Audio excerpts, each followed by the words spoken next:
Bom dia, pessoal. Tudo bem? Que ótimo. Pois bem, vamos esperar um pouquinho a turma chegar, ok?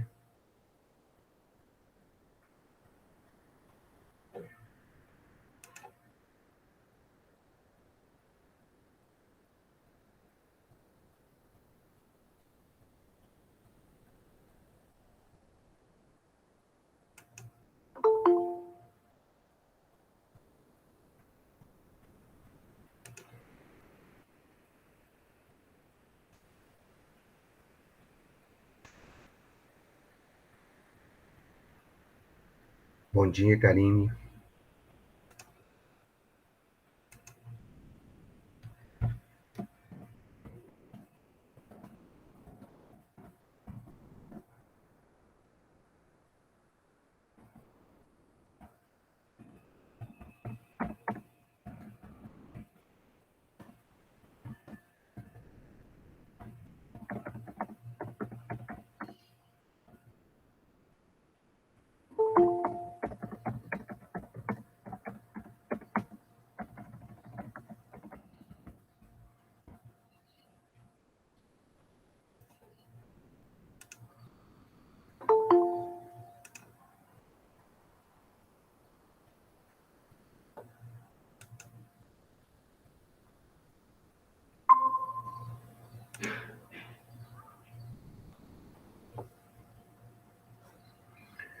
Bom dia, Andréia. Bom dia, Paulo. O Paulo saiu. Bom dia, Andréia. Karine. Bom dia, Laís. Bom dia, Laís.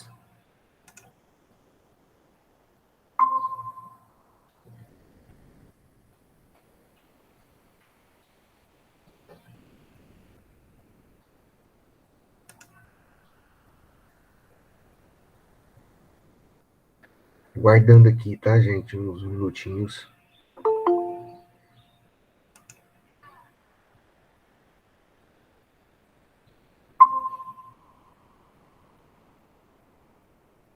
Então, bom dia, Indiara. Bom dia, professor. Tudo bem, então, né? Duas pessoas tentaram entrar, mas não conseguiram. Vamos esperar. É o Paulo e a Karine. Vamos esperar um minutinho.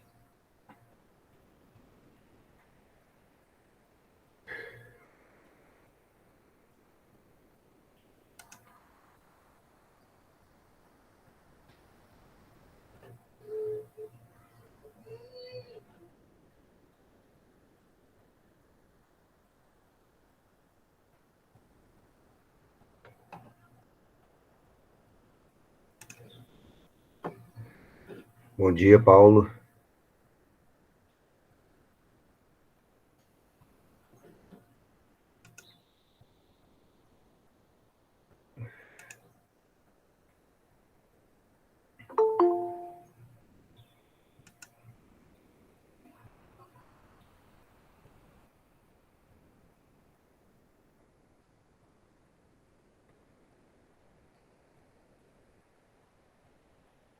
Bom dia, Paulo. Tudo bem?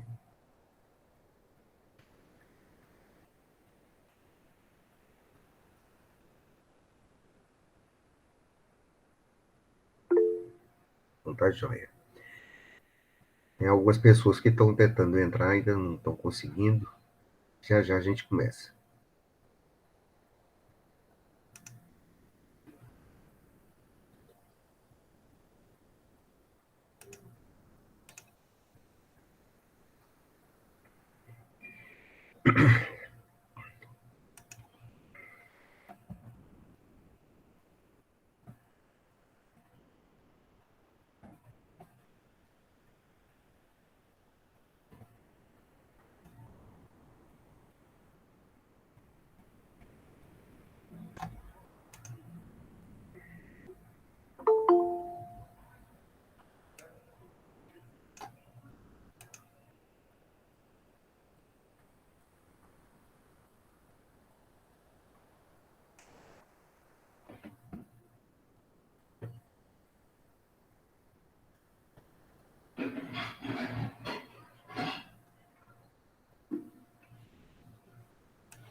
Ainda tem umas...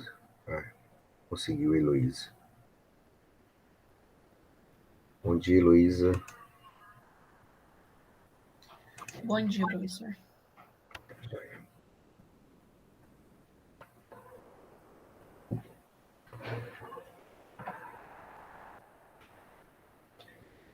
Vou pegar um negócio aqui pra gente começar.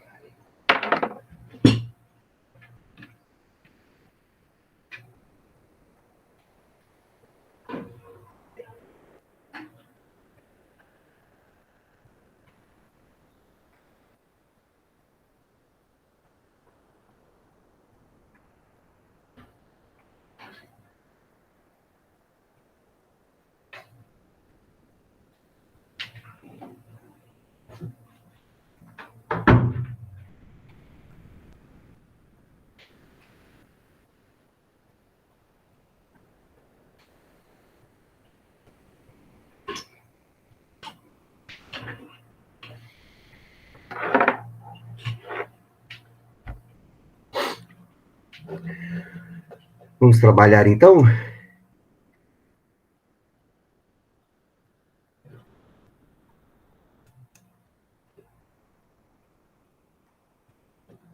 Ok. Vamos lá. Só um instante.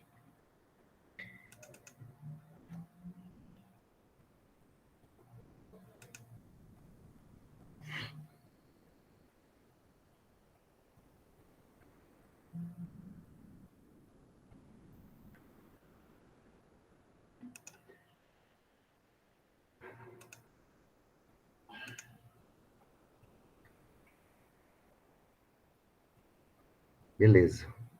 Podemos começar?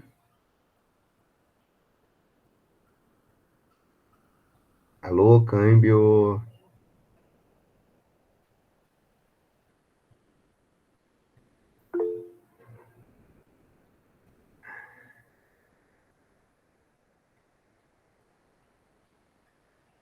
Só tem um Paulo que tá aí, é? 2 vezes?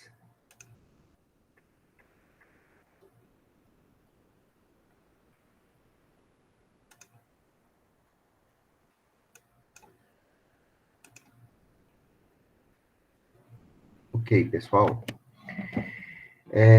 Nós vamos fazer a devolutiva da nossa prova.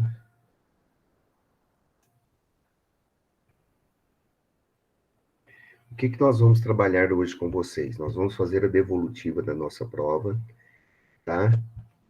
Agora.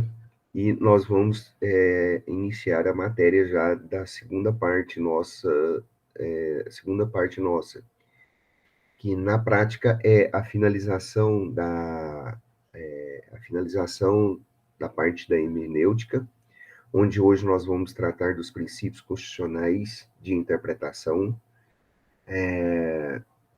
e depois nós vamos, na semana que vem, provavelmente nós vamos falar das antinomias jurídicas, terminar eles mais especificamente, o assunto, já que nós temos comentado, os assuntos são todos interrelacionados, né? Então, nós vamos terminar esse assunto de antinomias, e depois nós vamos começar aí a segunda parte nossa, que é a parte da argumentação jurídica, né? Lembrando que a nossa disciplina é hermenêutica e argumentação jurídica, ok? Mas hoje nós vamos fazer aí a interpretação, a devolutiva da prova, e vamos trabalhar isso daí. Hoje, gente, eu tô com um probleminha urgente, né? E eu vou ter que terminar a aula mais cedo. Passei a mensagem ali pro professor Marcelo, e ele estou esperando a resposta dele, mas também já passei para o professor Marcelo, professor Hermes, então não vai ter problema. Veio a falecer uma mãe de uma professora que é muito amiga nossa, que trabalha junto com a gente, né, na instituição, em outra instituição, e ela faleceu essa noite, e o enterro dela é agora 10 horas, né? E eu fiquei sabendo disso agora 7 horas da manhã, e eu preciso dar uma chegadinha lá, porque,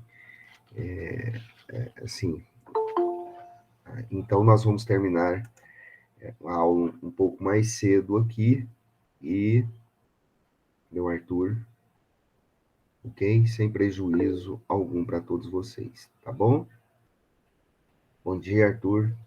Então, vamos aqui na nossa sala de aula, ok?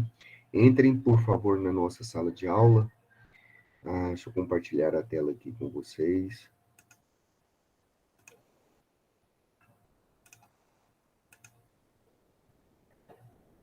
Entrem na nossa sala de aula de hoje. Está a prova de vocês, tá? Aqui na sala de hoje.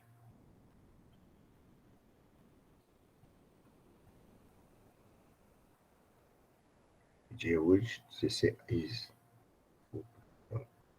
Aqui embaixo, né? A prova de vocês aqui foi feita, tá? Vocês podem entrar nela, se quiser acompanhar por aí, pode. Ela já está liberada. Deixa eu confirmar aqui. Ela está liberada para vocês. Isso. Está liberada já.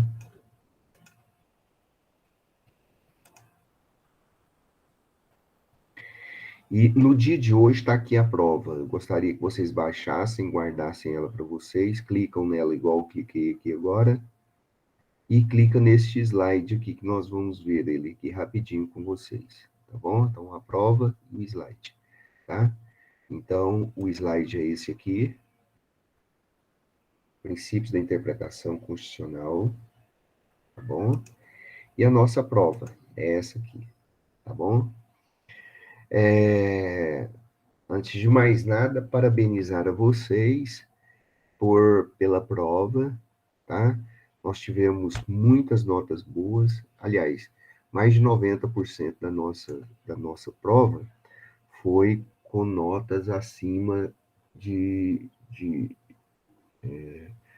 8,5, 9, né?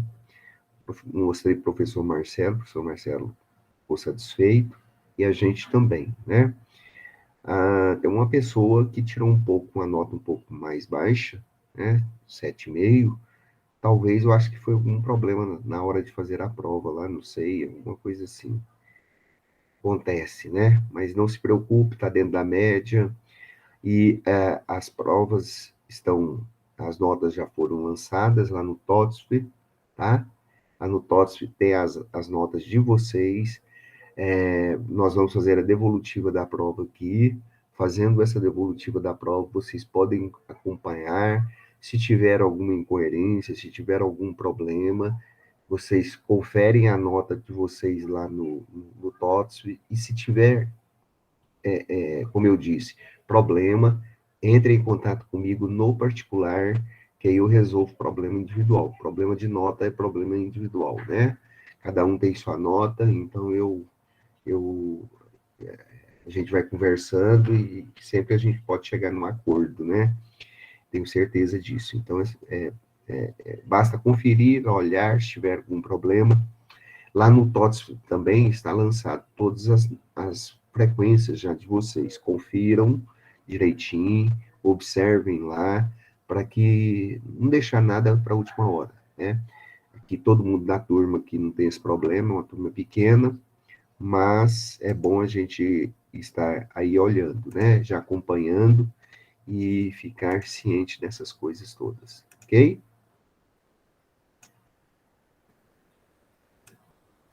Bom dia, Arthur.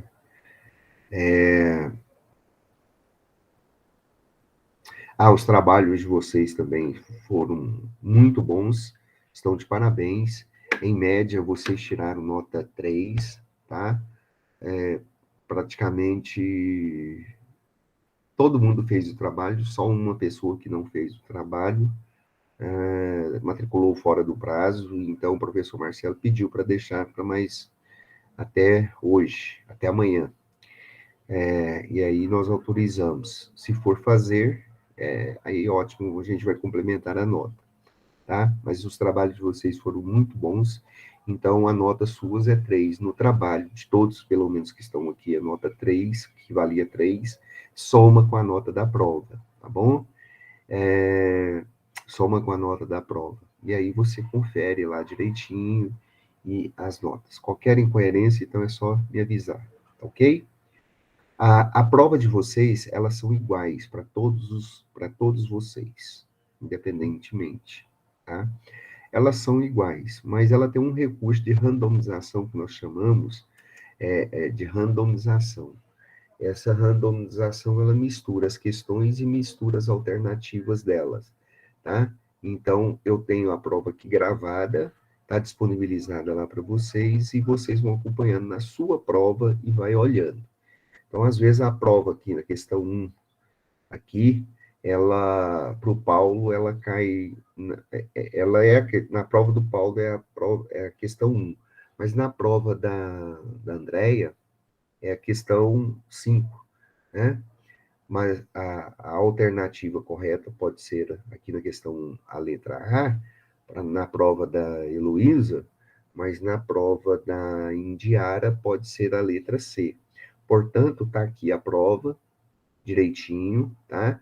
Vocês, então, podem ir acompanhando. Por isso que é outra situação, inclusive, que a gente mostra a prova, comenta essa prova com vocês, e se der esse problema, tem que ser analisado individualmente. Por isso que eu falei isso também com vocês em instantes, né? Mas eu creio que nós não vamos ter problema de nota, porque o sistema é muito difícil errar. Na verdade, eu nunca vi ele errar. Pode ser que o professor lance uma nota errada, alguma coisa assim, né? Que é muita coisa que vai aparecer no sistema para a gente, mas a gente vai olhando esses casos específicos assim. Ok? Então, vamos lá. Aqui vocês têm a nossa prova. Questão 1. Analise as seguintes assertivas, tá bom? Olha, essa questão é grande, né? É grande, porque é um texto, né? Um texto que, se vocês forem ler, dá um texto aí de umas 15 linhas. Não vou fazer essa leitura aqui, não, tá? Mas somente essa questão aqui, ela é importante para nós aqui, porque este texto aqui, ele serve para é, de fundamento, e ele dá uma base bem grande para vocês responderem outras questões, tá? Pois aqui fala do termo etimológico da palavra hermenêutica, fala também da importância da hermenêutica e da conceituação da hermenêutica. Então, literalmente, ele faz isso está dito no enunciado, e no enunciado está fazendo as afirmações. Então, o que se pede? O que se pede é quais são as afirmações corretas, né? Então, aqui trata desses assuntos, e o autor do texto, ele já vai fazendo essas afirmações constantes aqui, na questão 1, 2, 3 e 4, ok? Então, não precisamos fazer essa leitura aqui, especificamente, vocês observem, e vocês irão observando no decorrer do texto. Aqui, ó, por exemplo, que fala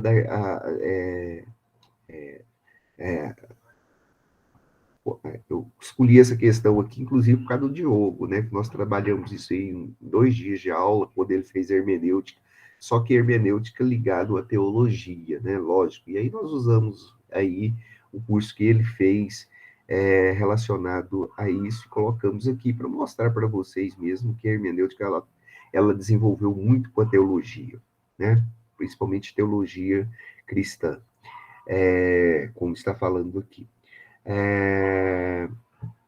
Aqui também, na afirmação 2, já está falando do estudo da hermenêutica. O que é? Ela é um conjunto de técnicas e métodos para a correta interpretação das leis e se torna fundamental para o estudo da ciência do direito. Vejam bem, ó, se torna fundamental para o estudo da ciência do direito, porque auxilia na interpretação do texto. Vocês estão aqui já estudando o direito e estão toda hora, em épocas de provas, estão aí, na prática, fazendo interpretação dos textos jurídicos, né? Quando o professor chega assim e fala, olha, responda essa questão, tá? Busque a alternativa certa, alternativa incorreta e etc. E você está fazendo a interpretação do texto, né? Então, você está procurando fazer, você está aplicando a hermenêutica. Então, é fundamental na ciência do direito e ela trata de técnicas e métodos para a interpretação do texto. Terceiro, tanto na forma quanto na construção de interpretação desta norma surgem os debates, reuniões, sentenças proferidas por juristas, doutrinadores, que são os intérpretes do direito, né? Como nós já falamos, é nesse ambiente aqui acadêmico, é nesse ambiente de discussão da academia, é nos ambientes onde predominam aí os juristas, como fóruns, plenários e etc., que se desenvolve o direito, né? Desculpa, que se desenvolve a interpretação do direito. Quarto, a hermenêutica jurídica tem como objetivo básico a interpretação. Vejam, é um conjunto de técnicas e métodos que busca a interpretação do texto, ok? Qual a finalidade da interpretação? É buscar o sentido e o alcance das expressões jurídicas, tá?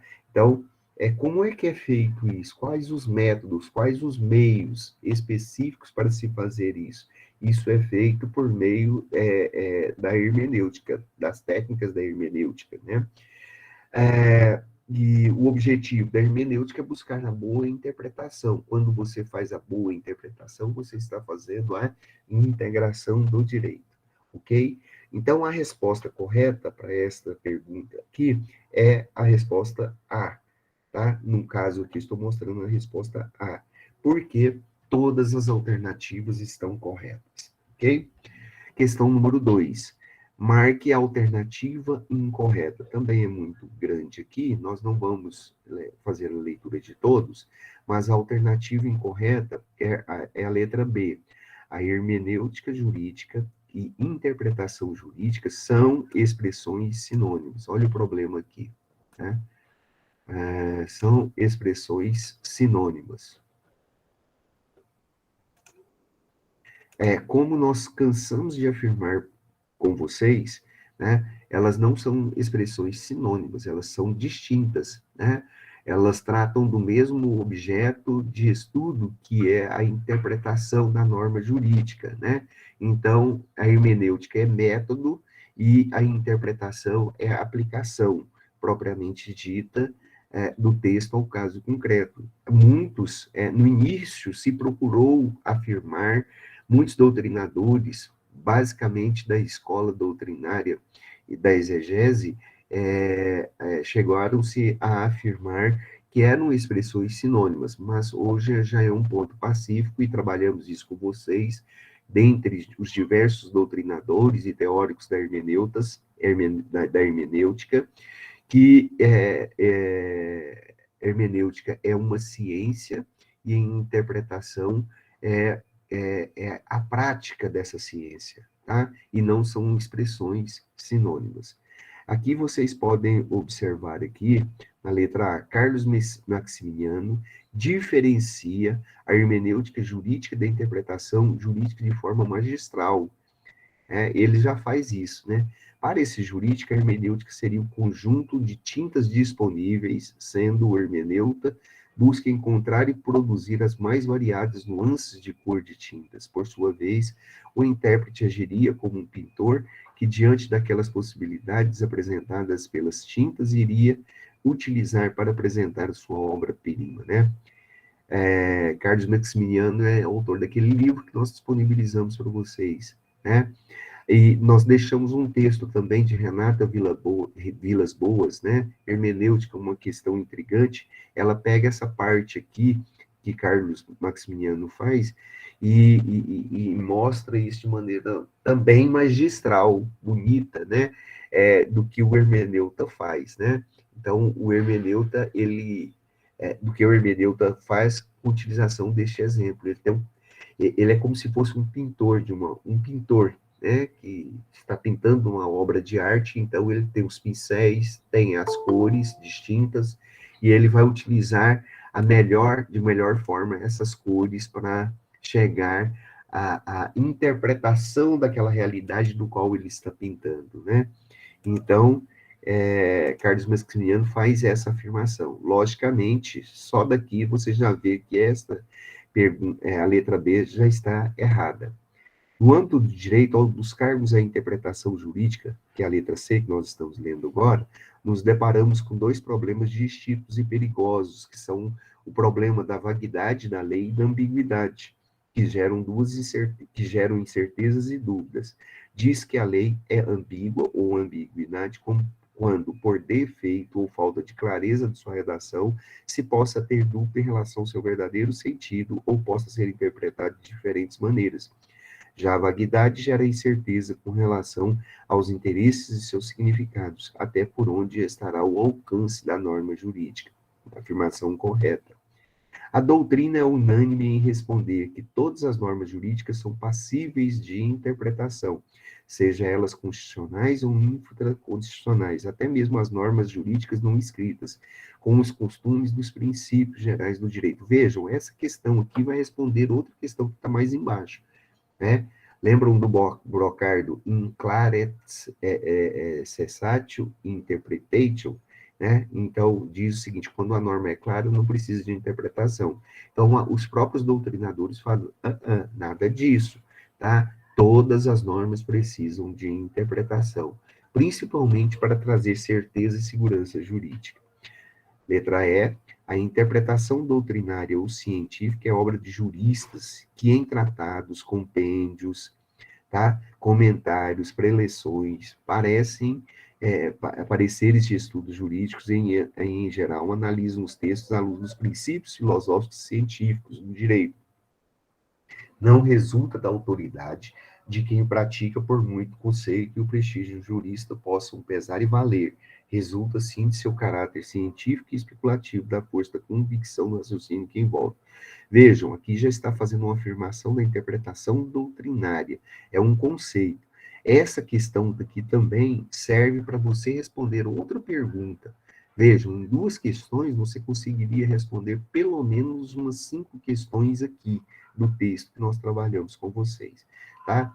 Lembrando a vocês, gente, que dentro de uma prova de direito, seja ela qual for, aquele que elabora a prova, ele faz muito esses eixos de ligação. Não é até um aspecto involuntário, né? Porque o direito, ele é uma inter-relação constante com fatos sociais, com fatos históricos. O direito não está numa redoma isolada, por isso que vocês devem prestar muito atenção nessa dinâmica do direito, na realização das provas que vocês vão fazendo. Eu não sei se vocês perceberam isso nas outras provas. Fiquem atentos que vocês verão isso constantemente no curso de vocês, tá ok? Qual o conceito de hermenêutica? O conceito correto é, letra C, podemos dizer que a hermenêutica jurídica relaciona-se com a ciência da interpretação da linguagem jurídica, a qual tem por objetivo sistematizar princípios e regras. Veja, isso aqui é a resposta correta, estava escrito lá na questão 1, tá? Letra A, hermenêutica relaciona-se com a questão de lógica? Não, não é questão de lógica. Em lógica se procura estudar argumentos, né? Analisar e estudar se os argumentos estão corretos ou não, tá bom? Nós vamos estudar isso, inclusive, agora, daqui uns dias com vocês, né? Quando nós estivermos estudando aí a teoria da argumentação jurídica, onde nós procuramos analisar a lógica desses argumentos, se eles são certos ou corretos ou incorretos, válidos ou inválidos. A hermenêutica é a ciência que estuda a finalidade social da norma. Não, a hermenêutica não estuda a finalidade social da norma. Nós temos um método chamado método teleológico, que busca a finalidade na norma, mas ela não está preocupada especificamente em buscar a finalidade da norma, entender por que é que a norma foi criada, tá? ela, como está falando aqui, ela busca os princípios e as regras para a boa interpretação jurídica. D é a ciência que estuda a anomia, ou seja, a ausência de norma, né?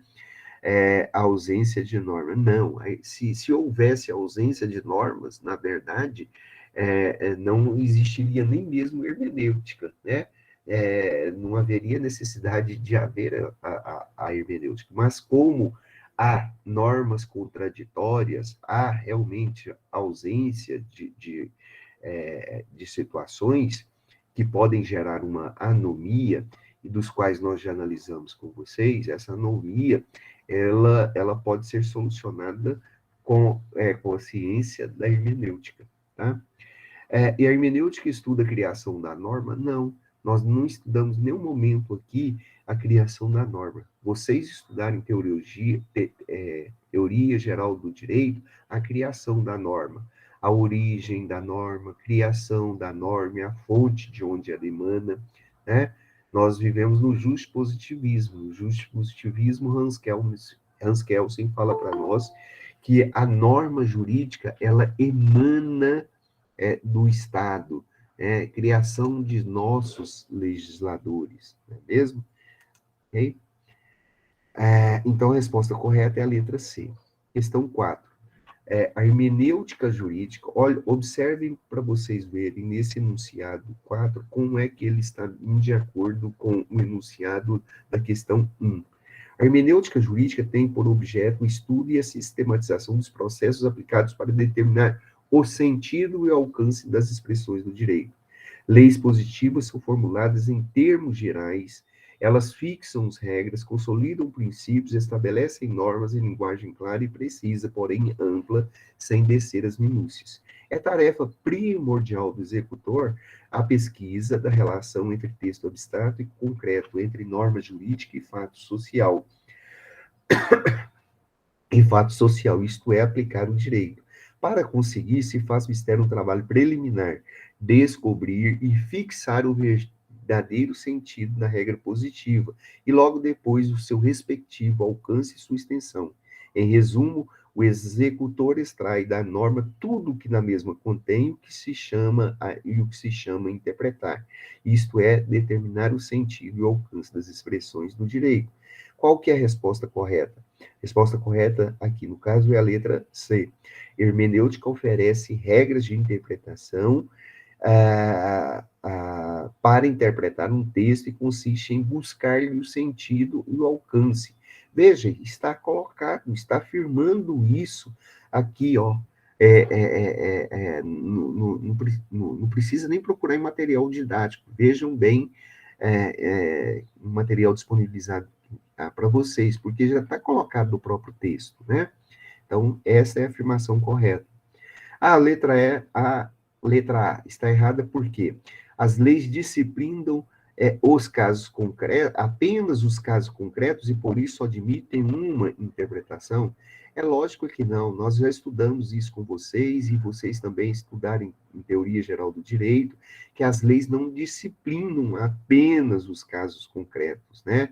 E se não disciplinam apenas os casos concretos, elas admitem outras interpretações. Lembrando a vocês que toda regra tem uma exceção, e essas exceções são casos especiais que muitas vezes os legisladores, pensando em determinadas situações, criam as leis, tá? Porque podem acontecer determinados casos que não foram, inclusive, previstos na lei, dentro daquele fato social, dentro daquela relação histórica, mas o legislador, às vezes, ele pensa um pouquinho mais da frente. Então, não é nunca apenas em relação aos casos concretos. Outra dica, gente, tome muito cuidado com essas palavras reducionistas.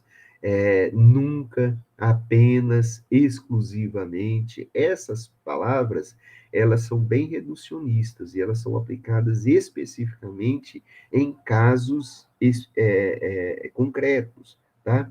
Então, a gente tem que tomar muito cuidado. Um enunciado desse que trata do aspecto geral, isso aqui isso já é uma dica para vocês não pegarem, marcarem essa alternativa quando aparecerem situações assim. Hermenêutica e interpretação são palavras sinônimas e significam a busca do exato sentido da lei. Vejam aqui, olha só, na questão 1 também, ela já faz essa afirmação, e lá diz o seguinte, que hermenêutica e interpretação não são palavras sinônimas, né? Então, não precisamos falar aqui de novo. Letra D, a hermenêutica não se insere na ciência do direito, sendo mera manifestação da arte de advogar. Lógico que não, né? Lógico que não. É uma ciência essencial, tanto é que está na grade curricular de vocês, é uma matéria que cai na prova da UAB, né? E ela se insere, sim, na ciência do direito, como também está falando lá na questão 1, tá? Letra E, o intérprete não deve pesquisar a relação entre texto legal e o caso concreto? Lógico que deve, né? Lógico que deve o tempo todo estar pesquisando aí, lógico que deve estar pesquisando aí o texto, né? Como é que se faz a interpretação do texto sem entender o sentido do texto jurídico ou e buscar um alcance dele? Você só faz isso fazendo a leitura do texto, ok? Questão 5. A hermenêutica é aplicada ao direito, formula diversos modos de interpretação das leis. Vejam bem, formula diretos modos de interpretação da lei. Bom dia, Vanelma. Que já é uma afirmação contrária àquela outra questão que nós estudamos aí, da questão número 2, se eu não me engano, né? A interpretação leva em consideração os objetivos para os quais um diploma a interpretação que leva em consideração os objetivos para os quais um diploma legal ou legislativo foi criado é chamado de. Então, a resposta correta é a letra E. É a interpretação autêntica. Lá embaixo tem outra questão aqui que vai dar, inclusive, ênfase a essa questão aqui da interpretação autêntica, reafirmando este conceito aqui, tá bom? Então, interpretação autêntica é a interpretação feita pela própria lei, quando é criada uma lei para explicar a própria lei, tá? Quando a lei revela o significado de outra norma jurídica vindo do próprio legislador, como pressuposto que a forma de interpretação possuir a mesma legitimação, ok? Essa é a resposta correta. A interpretação restrita ou restritiva pode levar em conta apenas os objetivos da lei, ignorando sua estrutura gramatical? Bom, a interpretação restritiva, ou gramatical, ou literal, ela observa a estrutura gramatical, somente isso, né? Então, ela não está preocupada com o objetivo da lei, ela está preocupada com o enunciado da lei. Então, por isso está aqui essa parte que está errada, tá bom? Interpretação extensiva, por aumentar o conteúdo do significado das sentenças com seus objetivos historicamente determinados. Esta afirmação aqui está correta, né? Interpretação extensiva é isso que está dizendo aqui. Só que a pergunta é, qual é a interpretação que leva em consideração os objetivos do qual foi criado um diploma legal ou legislativo, ok? Letra C, interpretação administrativa.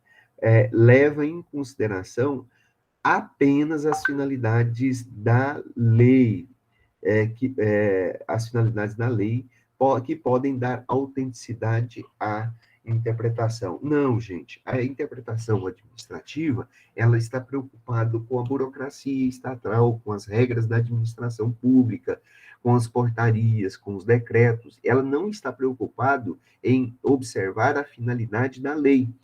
Qual o método que busca a finalidade da lei? É a interpretação teleológica, que está marcado aí embaixo. É ela que marca isso, tá?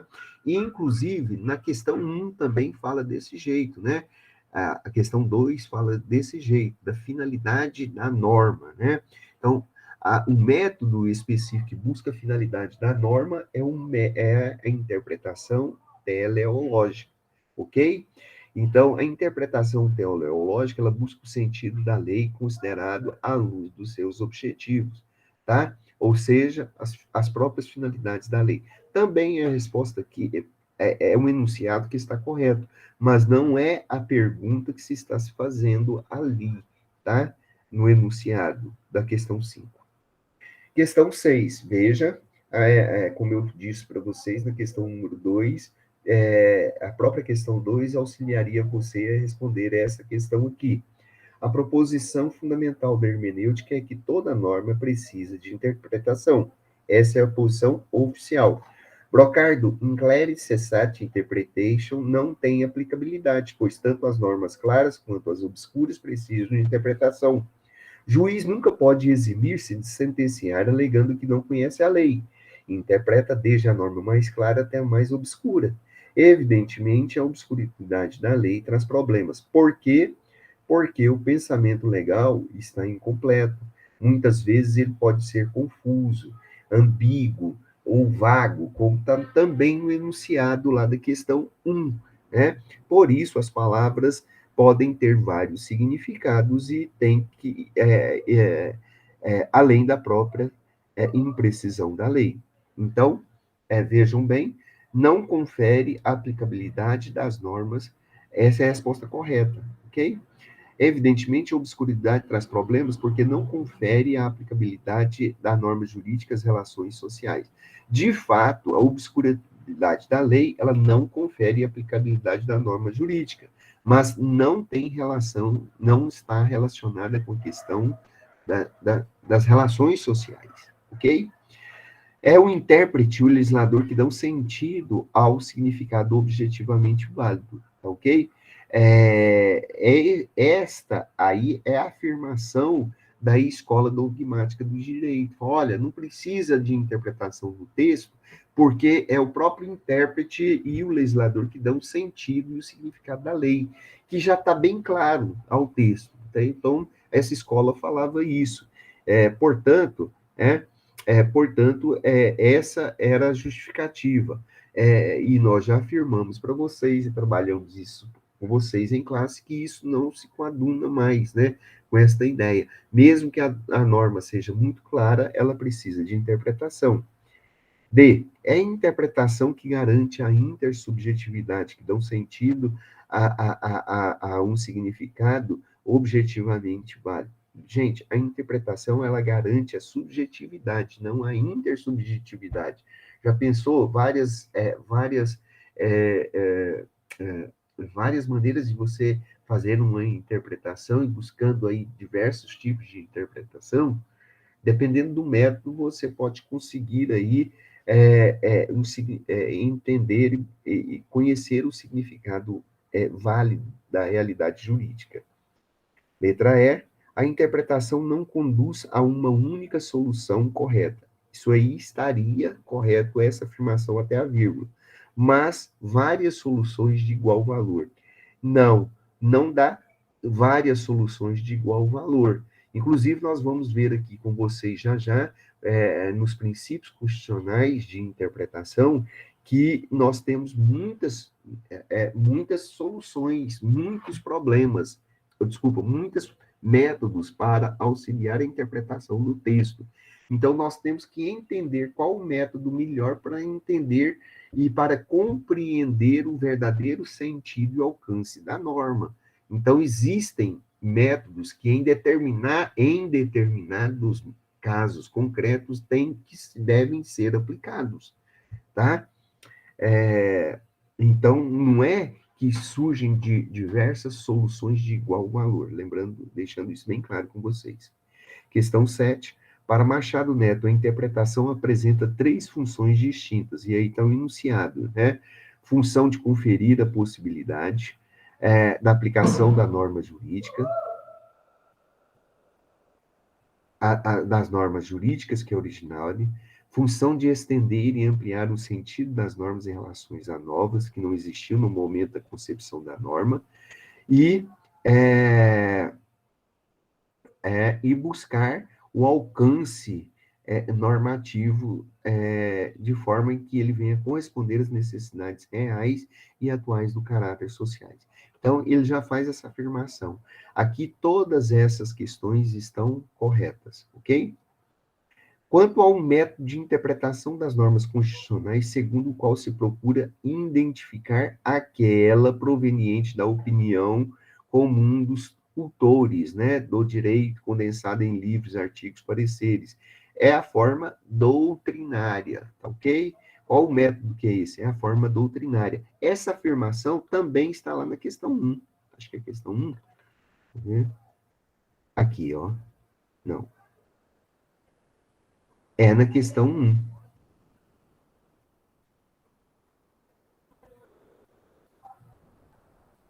Aqui, ó. Aliás, questão 2, né? Letra E. Faz essa afirmação aqui. Ok? Então, a questão 8 é a doutrinária. Questão 9. As escolas de interpretação jurídica ou sistemáticas ou sistemas hermenêuticos são correntes de entendimento doutrinário que buscam determinar o escopo de interpretações jurídicas e o grau de liberdade de interpretação concedida ao juiz na análise do caso concreto.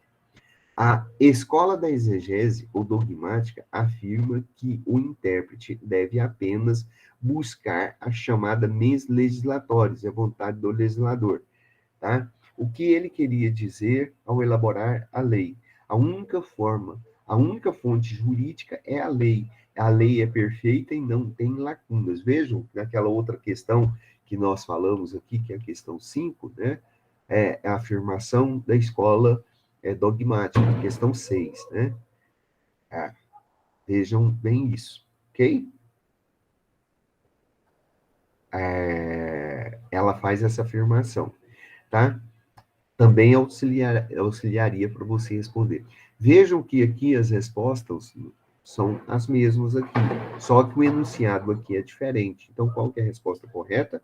Nessa questão 9, é a questão, é o método de interpretação literal, que é o que é utilizado pela escola da exegese, ok? Esta questão aqui, ela serve até para auxiliar a interpretação da questão 10, porque ela é justamente contrária ao que está pedindo o enunciado da questão 10.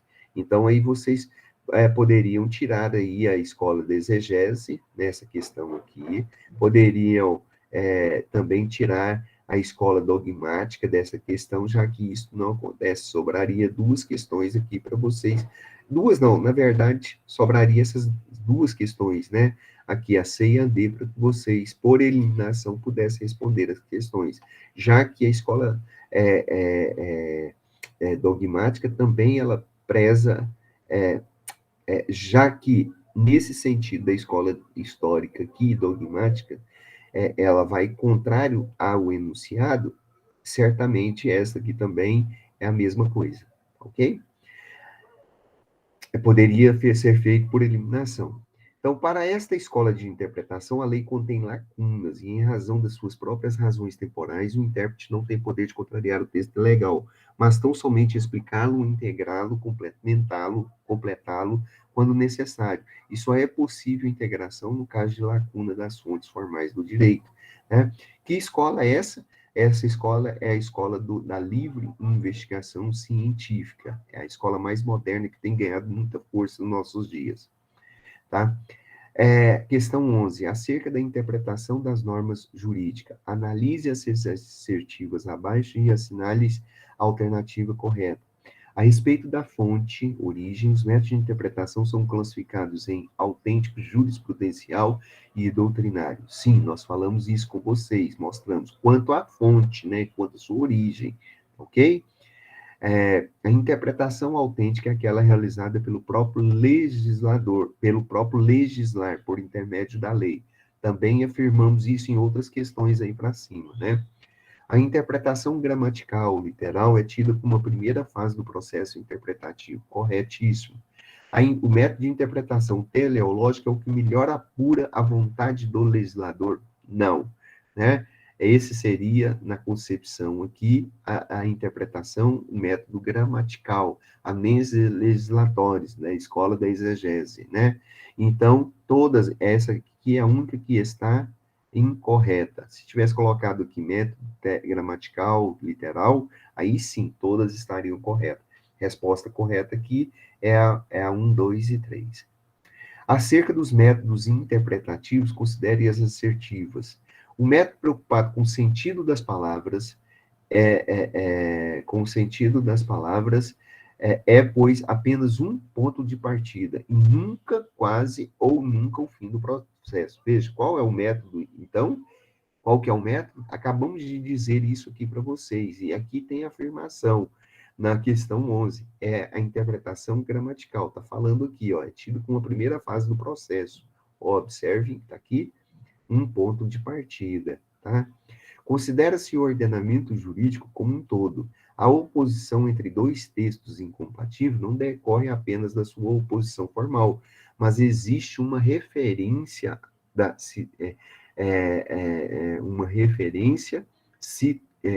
uma referência a uma situação, tá? Não é que os textos são incompatíveis, não tem uma única informação, tá bom? Baseia-se em investigação dos antecedentes da norma jurídica, guarda relação com o projeto de lei, sua justificativa, exposição dos motivos, discussões e emenda. Aqui, refere-se, então, quais os métodos? Pela ordem, né? Então, pela ordem é o gramatical, lógico, sistemático e o histórico, né? Então, vejam bem, pela ordem, aqui vocês perceberiam que o histórico e o sociológico não teria nada a ver, poderiam estar eliminando. Aqui, nas questão C e D, também por eliminação, vocês poderiam ir aqui, né? Então, tem 3 alternativas, né? De 20% aumentou para 33%, né? Por eliminação. Mas acontece que não tem nada a ver com o sociológico, então você poderia já eliminar essas 2 questões aqui, tá? Então, a questão correta é a letra A. Isso por eliminação. Agora, se você quiser uma explicação melhor, está aqui, tá? Explicando direitinho pelos conceitos. Segundo o que dispõe a Lei de Introduções às Normas do Direito Brasileiro, assinale a alternativa incorreta, tá? A alternativa incorreta é a lei nova que estabelece disposições gerais ou especiais a par das existentes, modifica a anterior. Vocês, no slide que nós trabalhamos com vocês podem observar no artigo 7º em diante, que trata aqui das relações internacionais, né? Então, verifiquem lá no slide, e aqui tem todas essas respostas aqui, fazendo essa afirmação. 13. Com relação ao conceito de equidade, analise as afirmativas a seguir. Essa questão, a primeira questão eu coloquei para o Diogo, né, que chegou um pouquinho atrasado aí. E essa questão eu coloquei aqui para o Paulo, né, que nós discutimos, inclusive, isso aqui uma contribuição dele na aula, num dia que nós trabalhamos a questão da equidade, né? Então, com relação ao conceito de equidade, analise as afirmativas a seguir. Para o resultado final, equitativo, há que se distribuir desigualmente entre os desiguais, tá?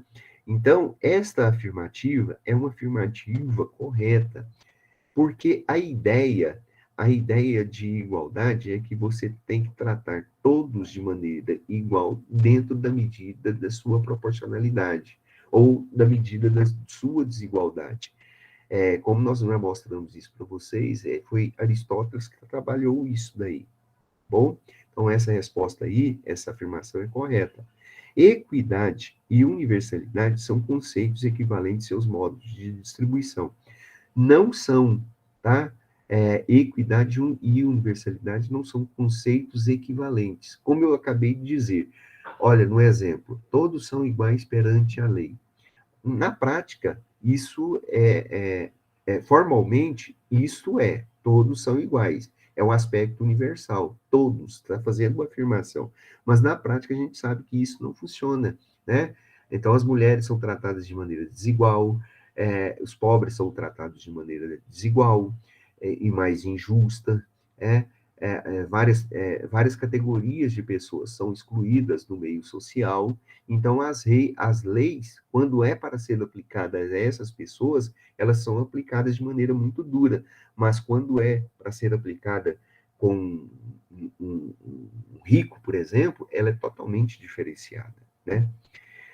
O controle social, afirmação 3, o controle social é condição indispensável para a obtenção de equidade no acesso? Lógico que não. A própria ideia de controle social significa dizer que existe uma pessoa que tem mais força, que tem mais poder em relação à outra, e que exerce essa força e poder em relação ao outro. Então, nesse sentido aí, ele é uma pessoa que não há uma equidade nessa relação toda aí, tá? Então, é somente a afirmativa 1 que está correta, tá? Questão 14. Com efeito da lei positiva, ao conferir a justiça essencialmente flexível a forma de uma regra rígida, afastou-se necessariamente de seu modelo. Pode-se compará-la do método de metal rígido, que não consegue medir de maneira exata os contornos de um objeto sinuoso. Portanto, o juiz estará autorizado a tomar, por vezes, liberdade em relação ao texto da lei e adaptá-lo em circunstâncias, a levar as suas condições próprias a cada um particular. Por exemplo, em matéria penal, a idade do acusado, a sua situação social, seu passado, suas interpretações. Vejam bem essa última parte aqui, né? É fundamental para vocês responderem essas questões, tá?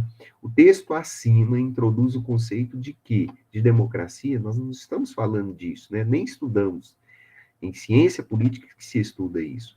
Legalidade, Hans Kelsen, não está falando nada disso daqui, né? Inclusive fala até do efeito, né, da consequência da lei positiva, mas da lei positiva em si nós nem falamos aqui, tá? E veja bem, de acordo com o positivismo jurídico, o juiz não tem condição de, não está autorizado a tomar posicionamentos ou liberdade em relação ao texto, ok? O texto é rígido e ele tem que cumprir a risca aquilo que está escrito. Então, nós não estamos falando da legalidade de Hans Kelsen, que era o que ele falava. Também não estamos tratando da relação de poder, que está escrito aqui neste livro, A Microfísica do Poder, de Michel Foucault, né?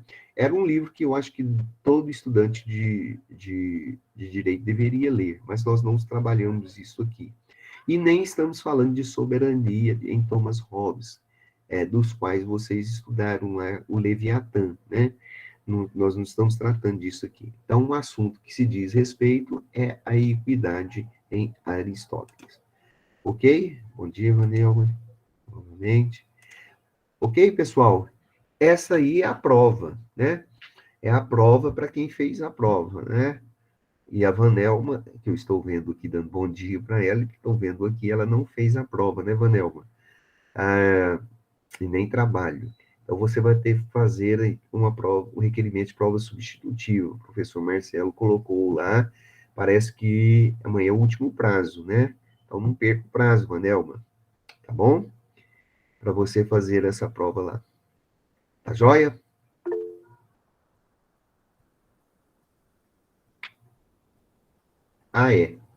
É. Você não fez foi a prova, isso mesmo. Ok? Correto. E aí a prova você tem que fazer o requerimento, não é mesmo? Ei, professor, bom dia. Bom dia. Como é que funciona no caso? Eu não fiz o trabalho ou a prova? Não, você fez o trabalho. O trabalho eu fiz, me Ele atrapalhei. está no meu e-mail lá. Então, Tá. o que você vai fazer? Você vai ter que fazer a prova. Tá, Você não como é que eu fez a faço para prova. me fazer a prova? Você primeiro vai fazer o requerimento. Entendeu? Um requerimento para quem? Peraí, vou te mostrar aqui. Na sala de aula de vocês, tá? Aqui, ó. Na semana de verificação da prova, que foi semana passada, tá um requerimento de prova, tá vendo aqui? Você faz o requerimento de prova, tá falando aqui para você, tá? Você vai seguir esses passos aqui, e aí faz esse requerimento de prova. Quando você fizer o requerimento de prova, vai vir autorizado você aqui a fazer uma chamada, a prova de segunda chamada, é o nome da prova, tá? Que é uma prova substitutiva, uma prova de segunda chamada. Então, você, ó, tá aqui, ó, entre em contato nesse zapinho aqui, 310, diz lá, sou aluno, central de atendimento ao aluno, canal 7, volta aqui, bonitinha, e faz o requerimento da sua prova. O requerimento é até amanhã, se eu não me engano, tá? Aí vocês olham lá, faz esse requerimento, não deixa de passar, porque senão sua nota será só 3, tá ok? E aí você fará a prova, se eu não me engano, na segunda ou terça-feira, tá bom? Tá bom. Tá, obrigada. Tá? Tá. Ok. Então, gente, tá tudo disponibilizado lá para vocês e vocês poderão, então, discutir. Então, eu vou fazer um comentário aqui também, como alguns chegaram depois, como Diogo, por exemplo, e Ivanelda, né? Então, vai na sala de aula no dia de hoje, aqui, tá? E baixem esse slide aqui. Nós vamos ver uma matéria nova. Eu vou fazer uma apresentação rapidinha para vocês aí, de uns 15 minutinhos, 20, porque eu vou precisar sair na sala de aula. Como eu avisei, eu preciso muito ir no velório, né? De uma certa pessoa, que é colega nossa de profissão, que a sua mãe veio falecer, né? Então, a gente trabalha junto, tem 15 anos juntos eu já pedi autorização. Depois eu faço a complementação para vocês aí do tempo de aula a todos, tá bem? E o enterro é às 10 horas. Então, vou fazer rapidinho aí uma introdução aos princípios de interpretações constitucionais, tá bom? Não dá tempo para a gente terminar. Aí clica, o slide é este aqui, tá bom? É este slide aqui. Ok? Podemos ir, então? Opa. Obrigado, né? É esse aqui, tá ok? Esse é o slide que está lá baixado para vocês. Então, de maneira bem rápida, estarei fazendo aqui a interpretação, a discussão com vocês aqui deste slide. Princípios da interpretação constitucional, né? Vejam bem, nós já estudamos aí com vocês vários métodos de interpretação do texto, né? Método histórico, teleológico, doutrinário, jurisprudencial, são todos métodos que auxiliam para a interpretação do texto. Pois bem, além desses métodos, nós estudamos várias regras e princípios da interpretação do texto, que está escrito principalmente na LINDB, leis introdutórias das normas ao direito brasileiro, que inclusive caiu na prova, tá? São muitíssimo importantes, como nós já falamos, são regras específicas aí para fazer a boa interpretação do texto. Nós estudamos com vocês também o princípio da igualdade, né?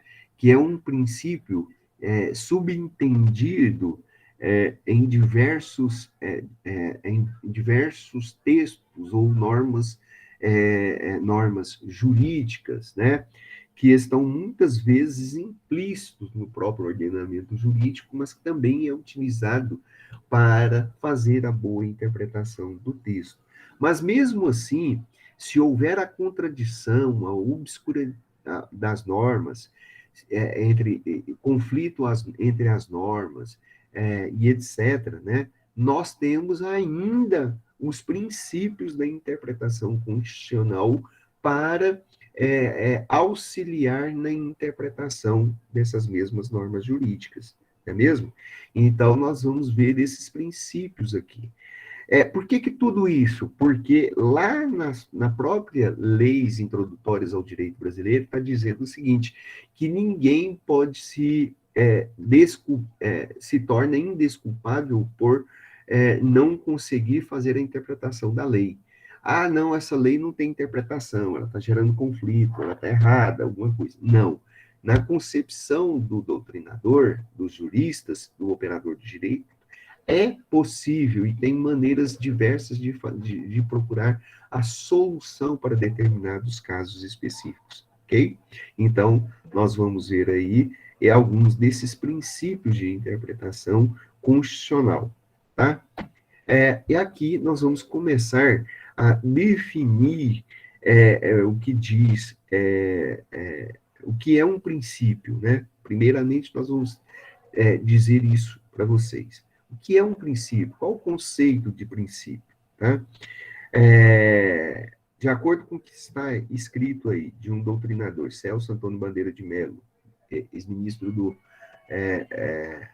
do STF, né, diz o seguinte: princípio é mandamento nuclear de um sistema, é o verdadeiro alicerce dele, é a disposição fundamental que se irradia sobre diferentes normas, compondo-lhes os espíritos e servindo de critério para sua exata compreensão e inteligência, exatamente por definir a lógica e a racionalidade do sistema normativo, no que lhe confere a tônica e que lhe dá sentido harmônico. Então, vejam, é a base, é o parâmetro, né?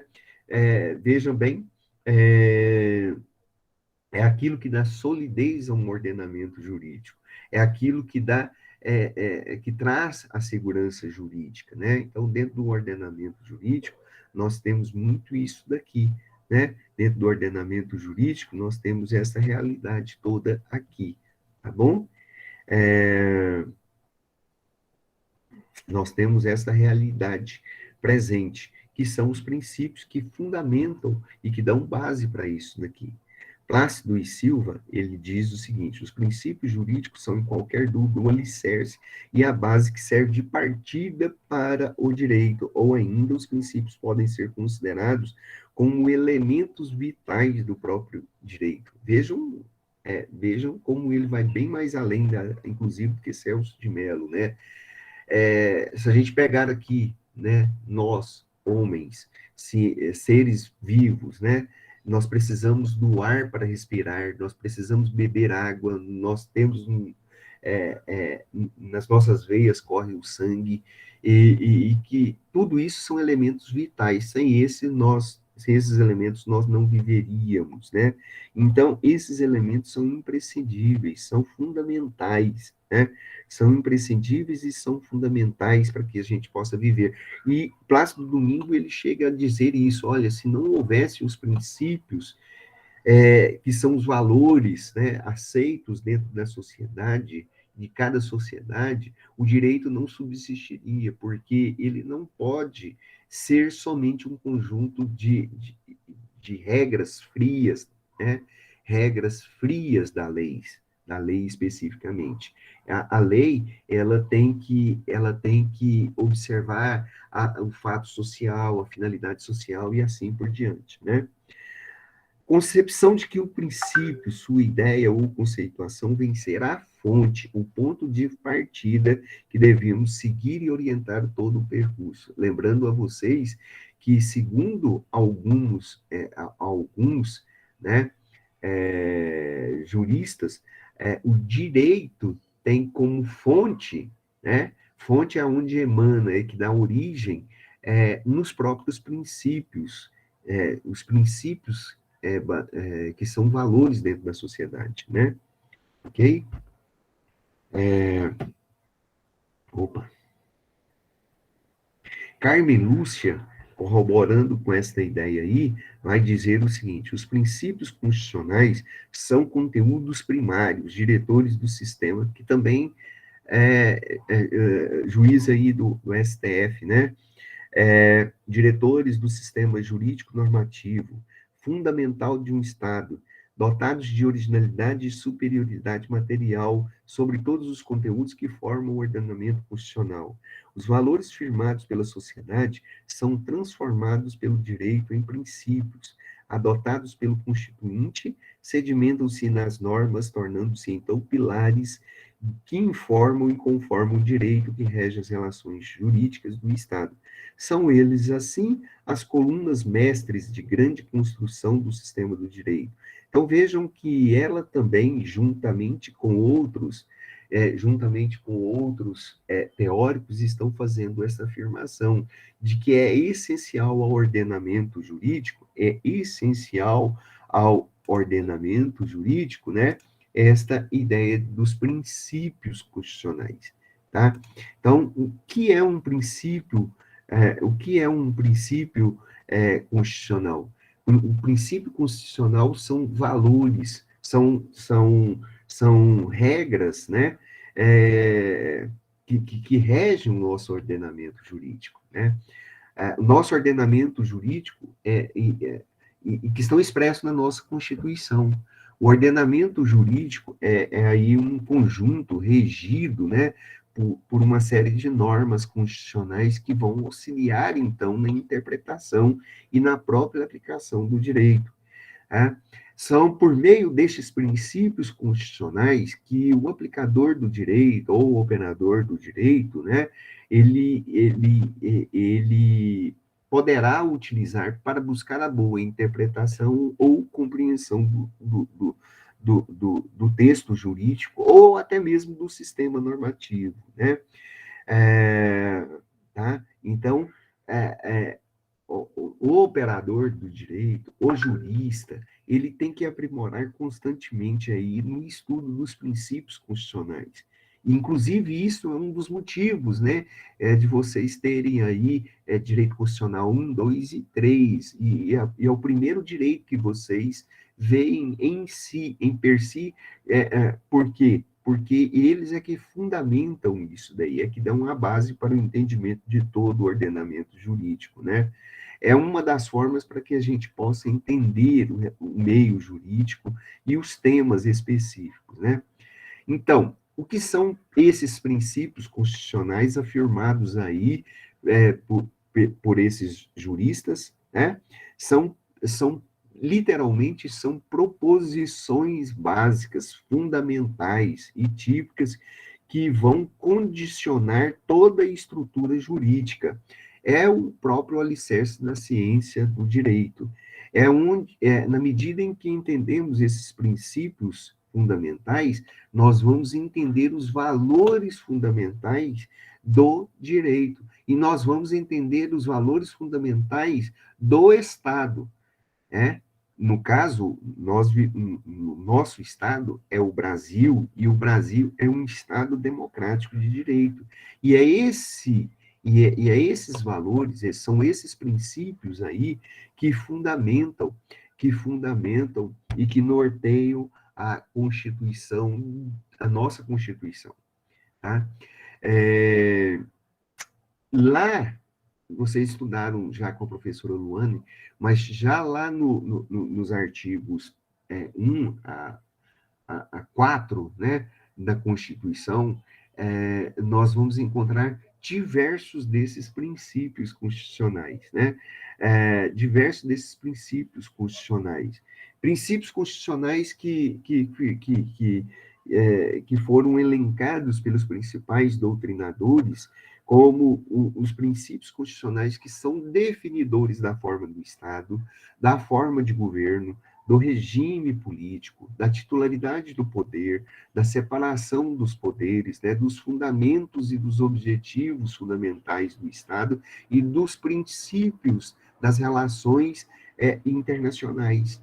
Tá? Então, vejam quantos princípios estão colocados ali em 4 princípios. Então, ali fala sobre federação, fala sobre república, fala sobre titularidade do poder, que é do povo, fala sobre dignidade humana, sobre soberania, né? Então, existem uma série ali de princípios estabelecidos e que eles são fundamentais. Por exemplo, já no inciso 1º, no artigo 1º, do próprio artigo 1º, diz que o Estado brasileiro é fundamentado na soberania, né? Então, que soberania? Na soberania popular, que é o princípio fundamental do nosso Estado, que diz que todo o poder emana do povo, que vai o exercer por meio dos seus representantes. É o que está escrito lá no seu parágrafo único. Mas também está falando de soberania nacional, né? E soberania nacional identifica o poder supremo do Estado, que é o poder supremo de um Estado independente em relação à ordem internacional. E aí, a soberania deve ser considerado ao seu nível interno e ao seu nível externo. Internamente, a soberania é fundamental e é compreendida como o poder mais elevado, mais soberano, né? Dentro do Estado do Direito, a ponto dele poder o Estado ter o monopólio do uso da força e ter o poder de criar tributos e impostos, né? Externamente, significa de que as relações devem ser recíprocas entre o Estado e que não deve haver relações de subordinação a nível externo entre os Estados e nem de dependência, mas sim, de fato, relações de igualdade e de relações de igualdade. Também, no inciso 3º, fala sobre a cidadania, né? A cidadania. O que é a cidadania? Vocês já estão estudando, né? Cidadania é um termo, né? Que diz respeito à participação ativa do sujeito dentro do Estado, a participação política, de maneira ativa e passiva, inclusive, né? Onde ele busca o direito de decidir-se, né? De participar do governo, de ser ouvido, e etc., né? De ter um direito a uma nacionalidade, né? É um conceito sociológico que vem de nação, tá? Cidadania é toda aquela pessoa que tem uma titularidade de uma nacionalidade. Também fala sobre o conceito o princípio da dignidade humana, do qual fundamenta também a nossa Constituição, né? Talvez seja um valor máximo maior dentro aí da nossa ordem constitucional. O centro dos direitos humanos e dos direitos fundamentais que já estão expressos a partir do artigo 5º da nossa Constituição. A dignidade da pessoa humana, uma qualidade intrínseca do próprio ser humano e que é determinante a nossa vida para cada ser humano, tá? Então, é fundamental isso daí. Além do mais, nós temos aí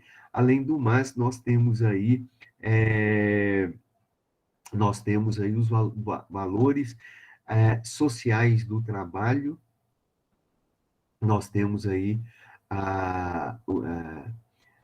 os valores sociais do trabalho, que também fundamentam a nossa ordem jurídica, né? Então, esses são alguns dos direitos que nós vamos ver com vocês, na próxima aula, que nós trabalharemos e que eles são muitíssimo importantes, pois eles são direitos que norteiam aí a interpretação dos textos jurídicos, para fecharmos aí essa parte da interpretação. Ok? Beleza, gente?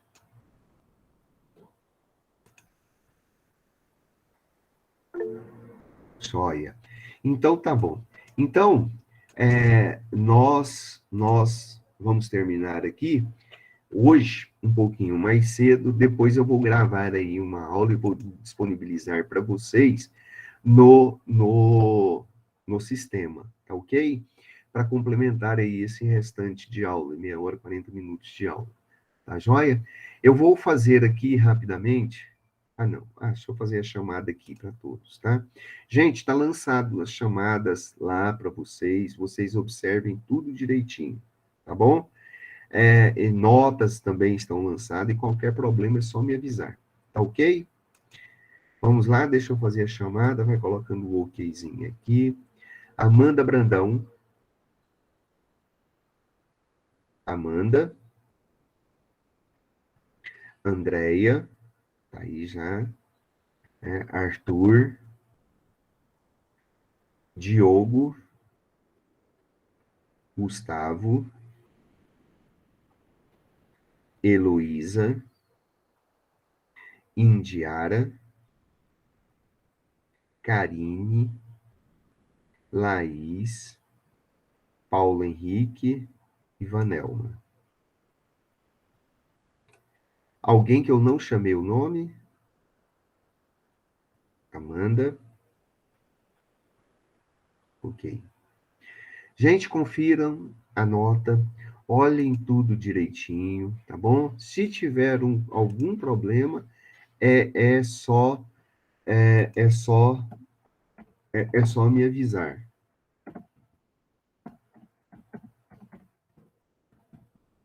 Tá bom? Confere lá tudo direitinho. Beleza? Então tá bom. Nós vamos encerrar aqui por hoje, tá? Um pouquinho mais cedo.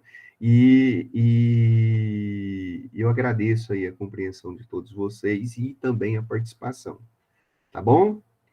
Paramos por aqui. Desejo aí uma boa semana para todos. Joia? Um abraço e até mais. Um abraço para todos e até mais. Até